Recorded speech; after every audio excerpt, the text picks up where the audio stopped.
빌레몬서 1장 10절에서 12절 말씀입니다.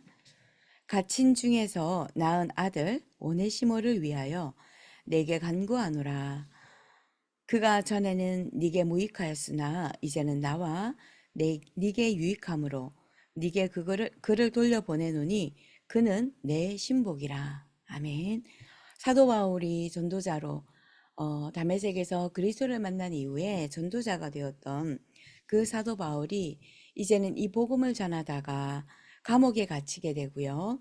그 감옥에서 나은 자라고 말합니다. 그 오네시모를 만나게 됩니다. 오네시모는 빌레몬이라고 하는 중직자의 가정에서 노예의 생활을 했던 사람이었습니다. 노예로 있으면서 주인의 돈을 훔쳐서 감옥에 갇히게 된 것입니다. 그 오네시모를 만나서 복음을 전하게 되고 제자 양육을 받게 되었습니다. 그랬더니 성령께서 오네시모에게 역사하셔서 오네시모가 이제는 바울의 제자가 되고 그리스도의 제자가 되어질 만큼 하나님께서 오네시모에게 풍성하게 역사하셨습니다. 바꾸어 주셨다는 것입니다. 이제 그 바울이 오네시모를 자기 곁에 두고 신복으로 삼고 제자로 세계복음화 하는데 함께 하고 싶지만 노예는 주인에게 속해 있기 때문에 주인이 풀어주지 않으면 안 되기 때문에 바울이 빌레몬 장로에게 편지를 보낸 내용이 빌레몬서 내용입니다. 그때에 그 사도 바울이 얘기합니다. 15절에 보면은 아마 그가 잠시 떠나게 된 것은 너로 하여금 그를 영원히 두게 함이니라. 우리가 그리스도를 통해서 해방받고 또 그리스도를 전달하는 자로 하기 위하여 하나님께서 세우신 그리스도의 일꾼이 되는 것인데요. 그 이후로는 종과 같이 대하지 아니하고 종 이상으로 곧 사랑받는 형제로 둘 자라. 내게 특별히 그러하거든 하물며 육신과 주 안에서 상관된 너에게라. 그러므로 너가 나를 동력자로 알진대 그를 영접하기를 내게 하듯하고 그가 만일 네게 불의를 하였거나 내게 빚진 것이 있으면은 그것을 내 앞으로 계산하라. 사도 바울이 보낸 편지입니다. 사도 바울과 빌레몬의 입장에서는 바울은 빌레몬에게 그냥 이거 풀어줘, 나한테 보내줘 라고 명령하듯이 말할 수 있는 입장이었습니다. 그런데 바울은 그렇게 하지 않았습니다. 중직자 빌레몬에게 하나님 앞에 설 수 있는 시간, 그리스도 앞에 기도할 수 있는 시간, 또 하나님께서 하시는 계획을 볼 수 있는 그 시간을, 기도하는 시간을 주는 것입니다. 빌레몬은 당연히 바울의 전도자의 그 말에, 그 권유에 당연히 아멘할 수밖에 없었습니다.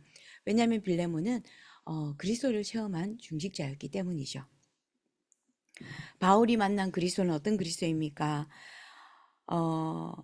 그리스도 예수께서 죄인을 구원하시기 위해서 세상에 오신 그리스도라는 것을 바울은 알기 때문입니다. 본인을 다메섹에서 그 괴수 중에 괴수, 죄인 중에 죄인이었던 핍박자 중에 핍박자였던 그 바울에게 찾아오셔서 그리스도께서 너가 핍박하는 예수다, 그리스도다.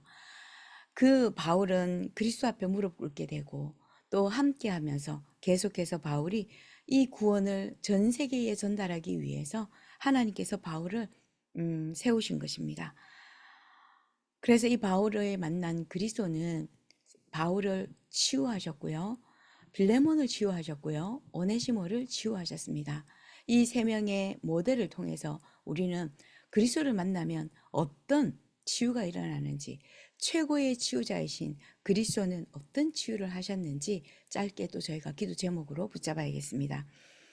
영적 치유가 일어났습니다.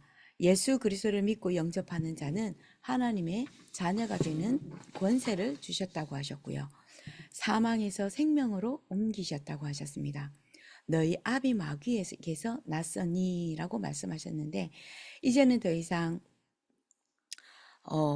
그 노예를 만들고 또 힘들게 만들고 어렵게 만드는 악한 종이 아니라, 악한 종의 영이 아니라 이제는 하나님의 영을 받았고 양자의 영을 받아서 아바 아버지라고 부를 수 있다고 했습니다. 우리는 영적 치유가 먼저 일어나야 되는 것입니다. 우리의 신분이 먼저 바뀌어야 되는 것입니다.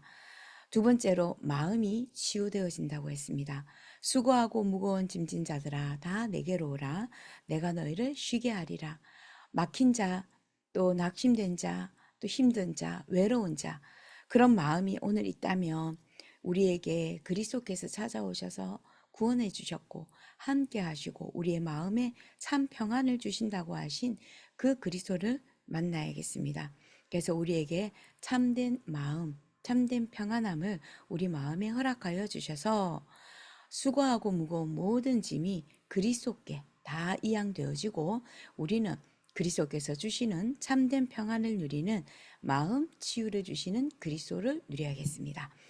세 번째로 생각을 치유하신다고 하셨습니다. 골로새서 2장 8절에 누가 철학과 헛된 속임수로 너희를 사로잡을까 주의하라. 이것은 사람의 전통과 세상의 소등학문을 따름이요 그리스도를 따름이 아니니라. 분명히 말씀하십니다. 그리스도를 따르는 것이 아니라고 했습니다.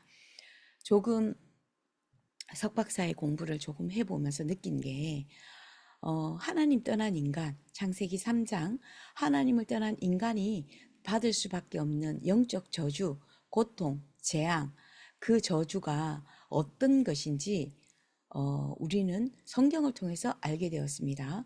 그 성경을 통해서 알게 되니까 사람들이, 철학자들이, 그리고 학자들이, 심리학자들이 그들이 겪었던 아픔과 고통을 가지고 학문을 만들어내고 단어를 만들어냈구나. 그러나 이 모든 근본 원인은 창세기 3장 하나님의 형상을 가진 인간이 사단에게 속아서 하나님을 떠나게 되니까 사단이 붙잡게 되고 마음에 참 평안이 사라지게 되고 참 행복이 없구나. 그러니 이 땅에 존재하는 자체가 저주고 존재하는 자체가 재앙이 될 수밖에 없겠구나. 그거를 그 눈을 열고 나니까 학자들이 하는 모든 말들이 어떨 때는 속임수로 느껴지더라고요. 그래서 우리의 생각을 치유하시는데 우리의 생각이 잠시 바뀌어지면 우리에게 참 평안, 참 행복이 물밀듯 우리에게 쓰나미처럼 찾아오게 됩니다. 네 번째로 하나님께서 영적인 치유를 먼저 하시고 우리의 신분 바꾸고 나서 마음과 생각을 치유하시면 우리의 육신까지도 치유가 되어진다고 했습니다. 사람들이 귀신 들린 자를 많이 데리고 예수께 오니까 예수께서 말씀으로 귀신을 쫓아내시고 병든 자를 다 고치셨다고 하셨습니다. 사도행전 8장에 빌립이 사마리아 성에 가서 예수가 그리스도됨을 증거하고 그 예수 그리스도를 영접하고 하나님의 자녀가 되는 그 영적인 하나님의 나라가 임하여지니까 더러운 귀신이 크게 소리를 내고 나가고 중풍병자가 낫게 되고 못 걷는 사람이 낫게 되어지니까 그 성에 큰 기쁨이 생겼다고 했습니다. 예수님이 세상에 빛으로 오셔서 모든 어두움에서 우리를 건지셨고요. 열매 없는 어둠의 일에 참여하지 아니하고 우리를 그곳에서 빠져나오게 하셔서 하나님께서 모든 것들을 하게 하신다는 것입니다.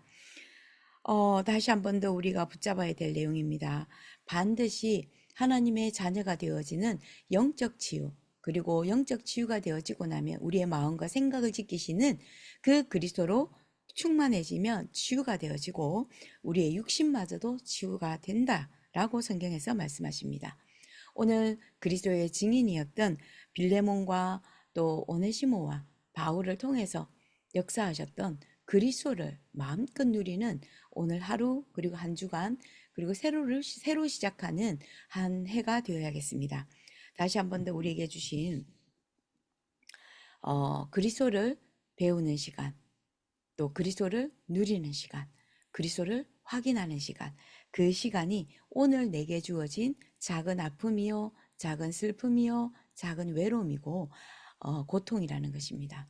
그래서 오직 그리스도 나의 주인 되시는 그리스도를 누리는 그 시간을 통해서 오늘도 영적 치유에서부터 육신 치유까지 모든 치유가 일어나서 하나님께서 세우시는 현장에 예수 그리스도의 증인되어지기를 예수 그리스도 이름으로 축복합니다. 기도하겠습니다. 우리 주 예수 그리스도를 통해서 사망에서 생명으로 옮기신 그 주인공이신 예수 그리스도가 오늘도 우리와 함께 하시고 나와 함께 하시고 교회와 함께 하셔서 하나님의 뜻 살리는 그 영이 임하여지고 살리는 그 영의 역사로 전 세계가 살아나는 하나님의 소원이 이루어지는 기도가 시작되게 하시고 예배와 기도가 먼저 시작되어지는 축복의 날이 되게 하여 주시옵소서. 최고의 치유가 되시는 이 그리스도가 모든 것 되심을 오늘도 말씀을 통해 확인하고 현장에서 성취되어지는 확인하는 영적인 눈이 열려지게 하옵소서. 성령 충만 주시고 한 해 보내고 새 한 해를 맞이하면서 다시 한 번 더 그리스도로 성령으로 충만케 하옵소서. 예수 그리스도 이름으로 기도드립니다. 아멘.